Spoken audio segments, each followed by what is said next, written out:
Hello అండి, అందరికీ నమస్కారం. Welcome to my channel.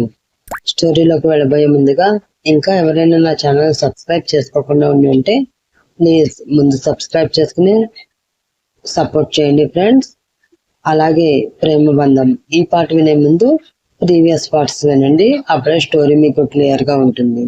ఇంకా ఈ పాటలోకి వెళ్ళిపోదాం. లంగావోణిలో తెలుగింటి ఆడపిల్లలా రెడీ అయిన శిశిరని చూసి ఆశ్చర్యపోయిన గీతు శ్రావణి, శిశిర ఏంటి నువ్వు లంగావోణి వేసుకున్నావు? ఎప్పుడు లంగావోణి వేసుకోవడం కాదు కదా, కనీసం వాటి వైపు కూడా చూసేదానివి కాదు అని అడుగుతుంది శ్రావణి.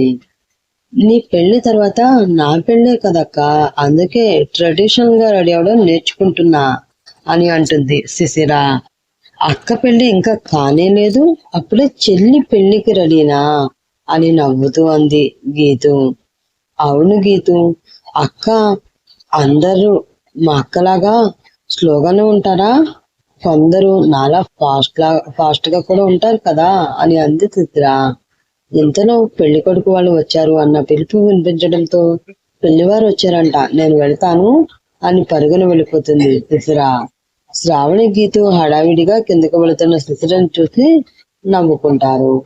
కిందకు వచ్చిన శిశిర అందరినీ పలకరించి గౌరవ మర్యాదలు చేస్తూ, పని ఉన్నా లేకపోయినా వాళ్ళ ముందు నుంచి లేడీలా తిరుగుతూ, చురుకైన పిల్ల, అణకువగా ఉంది, మర్యాదలు తెలిసిన అమ్మాయి, తను వాళ్ళ సాంప్రదాయబద్ధకంగా తనని పెంచారు అని వాళ్ళు అనుకునేలా చేసి మంచి మార్కులు కొట్టేస్తుంది.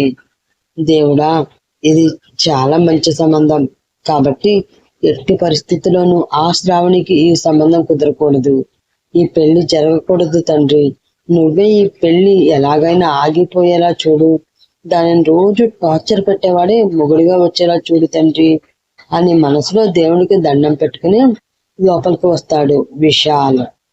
ఇంటి నిండా జనం ఉండడంతో లోపలికి వెళ్ళాలా వద్దా అని ఆలోచిస్తూ గుమ్మం దగ్గర ఉన్న విశాల్ని చూసిన శిశిర, మంచి టైంకి వచ్చావురా అని అనుకుని, విశాల్ అక్కడే ఆగిపోయేవేరా, లోపలికి రా అని అంటూ అందరికి వినిపించేలా గట్టిగా అరుస్తుంది. అది విన్న అందరూ ఒకసారిగా విశాల్ వైపు చూస్తారు. అది ఎక్స్పెక్ట్ చేయని శిశిర అందరినీ చూస్తూ ఎకిరిగా నవ్వుతూ, తను విశాల్ మా అక్క క్లోజ్ ఫ్రెండ్ చెప్పి, విశాల్ అక్క పైన ఉంది నువ్వెళ్ళు అంటుంది. దాంతో అందరూ కొంచెం విచిత్రంగా విశాల్ని చూస్తారు. అదంతా చూసిన జగన్నాథం కోపంగా శిశిరను చూస్తూ, విశాల్ ఇటు రా బాబు అని పిలుస్తాడు. హా అంకుల్ అని అతని దగ్గరికి వచ్చిన విశాల్తో ఏదో పనున్నట్లు మాట్లాడుతూ వాళ్ళకి కొంచెం దూరంగా తీసుకువెళ్తాడు జగన్నాథం. అక్కడ అటు ఇటు చూసి ఎవరూ లేరని కన్ఫర్మ్ చేసుకున్నాక, ఎందుకు వచ్చావు ఇక్కడికి అని సూటిగా అతన్ని అడుగుతాడు జగన్నాథం. అదే అంకుల్, డాడీ శ్రావణికి పెళ్లి చూపులు అని మీకు ఏదైనా సహాయం కావాలేమో అని నన్ను ఇక్కడికి పంపారు అని చెప్తాడు విశాల్. మీ నాన్నకి నాకు గొడవలు జరిగి మాట్లాడుకుని 2 నెలలు అయింది, అలాంటి ఆయన నిన్ను పంపారు అంటే నన్ను నమ్మమంటావా?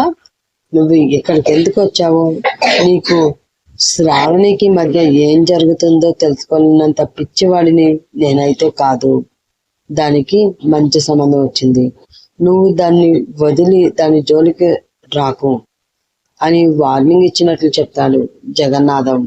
అతను వార్నింగ్ విని, ఏంటి ఈ ముసలోడు చాలా ఎక్కువ చేస్తున్నాడు, సర్లే మనకి కావాల్సింది ఇక్కడే ఉండి ఈ సంబంధం చెడగొట్టడం, దానికి టైం దొరికింది అది చాలు అని మనసులో అనుకుని వెళ్ళి వాళ్ళ మధ్యలో కూర్చుని పెళ్లి కొడుకు ఎవరా అని తన కళ్ళతోనే వెతుకుతూ ఉంటాడు విశాల్. కానీ ఎవరిని చూసినా పెళ్లి కొడుకులా అనిపించకపోవడంతో బయటేమన్నా ఉన్నాడేమో అని చూద్దామని బయటికి వెళ్ళడానికి పైకి లెగుస్తాడు అతను. అప్పుడే పైనుంచి మెట్లు దిగుతూ వస్తున్న శ్రావణిని చూసి తనకు తెలియకుండానే పైకి లేచిన వాడు అల్లా మళ్ళీ సోఫాలో కూర్చుండిపోతాడు విశాల్. గ్రీన్ కలర్ పట్టు చీరలో, తల నిండా పూలతో, మెడలో చోకర్ హారం, చేతి నిండా గాజులతో దివి నుండి పువ్వుకి దిగి వచ్చిన ఒక అద్భుతంలా ఉంది శ్రావణి. అలా వస్తున్న శ్రావణిని మైమర్చిపోయి చూస్తూ ఉన్నాడు విశాల్. శ్రావణి తల ఉంచుకుని వచ్చి అక్కడ ఉన్న సింగిల్ సోఫాలో కూర్చుంటుంది. తల ఎత్తి పెళ్లి కొడుకుని చూడమ్మా అని అక్కడ ఉన్న వాళ్ళు చెప్పడంతో శ్రావణి తల ఎత్తి చూడగా ఎదురుగా సోఫాలో కూర్చుని ఉన్న విశాల్ ఆమెకు కనిపిస్తాడు. విశాల్ని చూడగానే శ్రావణి మొహంలో నవ్వు వచ్చింది. ఒక నిమిషం పెళ్లి చూపులకు వచ్చింది విశాల్ ఏమో అన్న భ్రమలో ఆనందపడుతుంది శ్రావణి. అది గమనించిన అమర్, బ్రదర్ మీరు కొంచెం అటు పక్క కూర్చోండి ప్లీజ్, మీరు ఇక్కడ ఉంటే శ్రావణి గారు మిమ్మల్ని చూస్తుందో నన్ను చూస్తుందో అర్థం కావడం లేదు అని అనడంతో ఓ సారీ బ్రదర్ అని నవ్వుతూ అక్కడి నుంచి లెగుస్తాడు విశాల్. అక్కడి నుంచి లెగిసిన విశాల్ ప్లేస్ లోకి వచ్చిన అమర్ని చూసిన శ్రావణి ఆనందం ఒక్కసారిగా ఆవిరైపోయింది. అక్కడి నుంచి లెగిసిన విశాల్ శ్రావణి సోఫా వెనక్కి వచ్చి నిలబడి అమర్ని చూస్తాడు. ఏంటి వీడు చూపులు తేడాగా ఉన్నాయి అనుకుంటూ అమర్ని గమనిస్తూ ఉంటాడు. అమర్ శ్రావణిని చూస్తేనే ఒక్కొక్కసారి శిశిర వైపు చూస్తూ ఉంటాడు. శిశిర సిగ్గుపడుతూ అమర్ని చూస్తుంది. ఇదంతా విశాల్ గమనిస్తూ ఉంటాడు. సరే ఇంకా అమ్మాయిని తీసుకువెళ్ళండి అనడంతో శ్రావణి పైకి లెగిసి కళ్ళు తిరుగుతున్నట్లు అనిపించడంతో అక్కడ కూర్చుండిపోతుంది. అది చూసి నర్మద అమ్మ శ్రావణి ఏమైంది తల్లి అని కావాలని అడుగుతుంది. కొంచెం తల తిరిగింది పిన్ని అని అంటూ వామిటింగ్ రావడంతో నోటికి చేతిని అడ్డు పెట్టుకుని వాష్ మిషన్ దగ్గరికి పరుగు తీస్తుంది శ్రావణి. అది చూసిన అందరూ కంగారుగా శ్రావణి దగ్గరికి వెళతారు. అమర్, అతని ఫ్రెండ్ విశాల్ మాత్రమే అక్కడ ఉంటారు. పెళ్లికి ముందే వాంతులంటే ఇదేదో ఆలోచించవలసిన విషయమేరా అని అంటాడు అమర్ ఫ్రెండ్. ఏదైతే ఏముందిరా, అక్కతో పాటు చెల్లి కూడా ఫ్రీగా వస్తుంది. బిజినెస్ విషయంలో మాకు అంకుల్ హెల్ప్ చాలా అవసరం కాబట్టి ఈ సంబంధం ఎట్టి పరిస్థితుల్లోనూ చేయి జారనివ్వకూడదు అని అంటాడు అమర్. ఆ మాటలన్నీ వెనకాలే ఉన్న విశాల్ విని అమ్మయ్య నా ఆశ నెరవేరింది, అసలైన సాడిస్ట్ దీనికి ముగుడుగా వస్తున్నాడు, ఇక నా పగ తీరినట్లే అని అనుకుంటాడు. రాత్రి పార్టీకి వెళ్ళింది కదండి, అక్కడ బాగా లేట్ అయింది, దాంతో అక్కడే ఫుడ్ తిని ఉంటుంది, అది డైజెస్ట్ కాలేదు అని శ్రావణికి సపోర్ట్ చేస్తూ అంటూనే శ్రావణిని నెగిటివ్ గా ప్రజెంట్ చేసే ప్రయత్నం చేస్తుంది నర్మద. ఆ మాటల్లో పెళ్లి వాళ్ళు మొహాలు మాడిపోతాయి. ఆ సిచ్యువేషన్ ని డైవర్ట్ చేయడానికి మోహన్ రావు అయితే బావగారు ముహూర్తాలు ఎప్పుడు పెట్టుకుందాం అని అడుగుతాడు. ఎప్పుడో ఎందుకండి, పంతులు గారు ఇక్కడే ఉన్నారు కదా, ఇప్పుడే పెట్టుకుందాం అని అంటాడు జగన్నాథం. అయితే మరీ మంచిది అని పంతులు గారి దగ్గరికి వెళ్ళి పంతులు గారు మంచి ముహూర్తం పెట్టండి పెళ్లికి అని అంటాడు మోహన్ రావు. పంతులు గారు పంచాంగం అంతా వెతికి ఒక పావుగంట తర్వాత వచ్చే నెల 26వ తారీఖు దివ్యమైన ముహూర్తం ఉందండి అని చెప్తాడు. వచ్చే నెల అంటే పెళ్లి ఏర్పాట్లు మనకు కష్టమవుతాయేమో అని అంటాడు జగన్నాథం.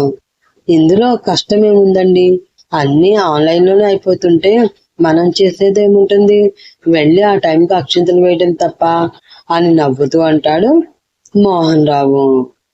అయితే సరే ఆ ముహూర్తమే ఖాయం చేయండి అని అంటాడు జగన్నాథం. పెళ్లి డేటు ఖాయం అవడంతో ఈ పెళ్లి ఫిక్స్, దానికి కష్టాలు స్టార్ట్ అని మనసు సంతోషపడుతూ బయటికి వెళుతున్న విశాల్కి అప్పుడే కార్ దిగి లోపలికి వస్తున్న వినోద్ కనిపిస్తాడు. వినోద్ని చూడగానే ఈవిల్ స్మైల్ తో వినోద్ దగ్గరికి వెళ్ళి ఏంటి వినోద్ ఎలా వచ్చావు అని అడుగుతాడు విశాల్. శ్రావణి వాళ్ళ నాన్నగారితో మాట్లాడదామని వచ్చాను విశాల్ అని అంటాడు వినోద్.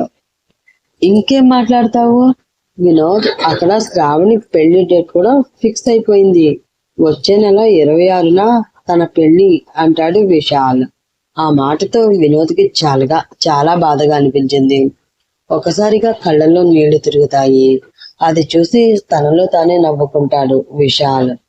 పోనీ నువ్వు వెళ్ళి ఒకసారి మాట్లాడు వినోద్ అని అంటాడు విశాల్. వద్దు విశాల్, పెళ్లి డేట్ కూడా ఫిక్స్ అయిపోయాక ఇప్పుడు నేను వెళ్ళి మాట్లాడడం అది పద్ధతి కాదు అని తన చేతిలో ఉన్న గిఫ్ట్ ప్యాకెట్ ని చూసి, ఇది నీకు కుదిరినప్పుడు శ్రావణికి ఇచ్చేయి అని చెప్పి ఆ గిఫ్ట్ విశాల్కి ఇచ్చి వెనక్కి వెళ్ళిపోతాడు వినోద్. వెళుతున్న వినోద్ని చూస్తున్న విశాల్, నీకు శ్రావణి కావాలా? ప్రేమ అంట ప్రేమ, ఇప్పుడు ప్రేమించుకో, లైఫ్ లాంగ్ దేవదాస్ లాగా అని మనసులో అనుకుంటూ బైక్ తీసుకుని అక్కడి నుంచి వెళ్ళిపోతాడు అతను. శ్రావణి పెళ్లి వచ్చే నెల 26 అటండి. ఈ పెళ్లికి మీరు రండి, చూద్దాం ఎవరితో జరుగుతుందో. శ్రావణి ఎవరిని చేసుకుంటుంది? వినోద్, విశాల్, అమర్లో ఎవరు